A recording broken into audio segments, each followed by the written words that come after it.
हर मुद्दे पर बेबाकी से अपनी बात रखने वाली कंगना रनावत ने अब ये भी बताना शुरू कर दिया है कि बॉलीवुड की फिल्में क्यों फ्लॉप हो रही हैं और क्या है वो फॉर्मूला जिससे हिंदी फिल्म भी सफल होगी। लगातार देखने वाली बात यह है कि लगातार खुद कई फ्लॉप फिल्में दे चुकी हैं कंगना रनावत, लेकिन अब वो दूसरों को ज्ञान दे रही हैं कि हिट फिल्म कैसे बनाई जाए। देखिए, उनकी जो पिछली सबसे बड़ी कामयाब फिल्म कौन सी थी वो मैं आगे आपको बताऊंगा, और लगातार कौन कौन सी फिल्म बुरी तरह से फ्लॉप हुई है, जिसमें लास्ट फिल्म धाकड़ ने बॉक्स ऑफिस पर पानी तक नहीं मांगा था, वो भी मैं आगे आपको बताऊंगा। लेकिन उससे पहले आपको बता दें कि कंगना रनावत ने आखिर कहा क्या है जब वो एक चैनल पर गई थी इंटरव्यू देने के लिए, और किस तरह से उन्होंने ज्ञान बांटा है हिट फिल्म बनाने के लिए। मैं आपको थोड़ा सा वो खबर बता देता हूं कि कंगना रनावत अक्सर अपनी बेबाक बयानबाजी के लिए जानी जाती हैं। वो हाल ही में एक न्यूज़ चैनल के कार्यक्रम में पहुंची थी। इस दौरान उन्होंने बताया कि बॉलीवुड फिल्में क्यों फ्लॉप हो रही हैं और साउथ फिल्में क्यों हिट हो रही हैं। कंगना रनावत ने कहा कि साउथ की फिल्में चल रही हैं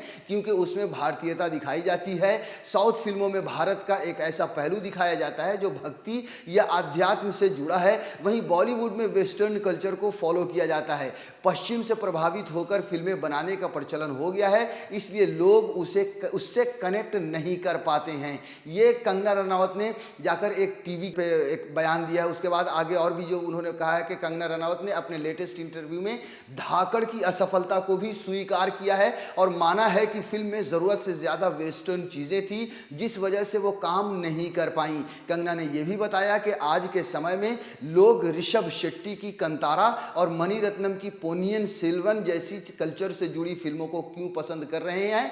कंगना रनावत ने कहा, फिल्मों के प्रदर्शन के बारे में कई तरह के विश्लेषण हुए हैं। यदि आप हिट फिल्मों को देखते हैं तो उन सभी की जड़ें भारतीय हैं। कंतारा को देखें, इन फिल्मों में भारत को माइक्रो लेवल पर दिखाया गया है। इन फिल्मों को भक्ति और आध्यात्म को जोड़ा गया है। पोनियन सेल्वन वन भी चोलों के बारे में ही है। तो कुल मिलाकर कंगना रनावत ये कहने की कोशिश कर रही हैं कि जो साउथ में जो फिल्में बन रही हैं उनमें भारतीयता दिखाई जा रही है और हमारी हिंदी फिल्मों में जो है सो वेस्टर्न कल्चर ज़्यादा आ गया है। तो हम ये भी बता दें आपको कि ये बात हकीकत है, इस बात से इनकार नहीं किया जा सकता कि हिंदी फिल्में बनाने वाले डायरेक्टर हों या उनके जितने असिस्टेंट हों, कोई जल्दी ठीक से हिंदी में बात भी नहीं करते, यहाँ तक कि बड़े बड़े स्टार्स भी। लेकिन सबसे बड़ा सवाल ये है कि कंगना रनावत को अगर ये फॉर्मूला मालूम है तो फिर वो भारतीयता वाली फिल्में क्यों नहीं कर रही हैं, क्यों उनकी फिल्में धड़ाधड़ फ्लॉप हो रही हैं। और पिछली फिल्म ही जिसका उन्होंने फ्लॉप होने के लिए कबूल भी किया कि वो फिल्म उनकी धाकड़ बुरी तरह से फ्लॉप हुई,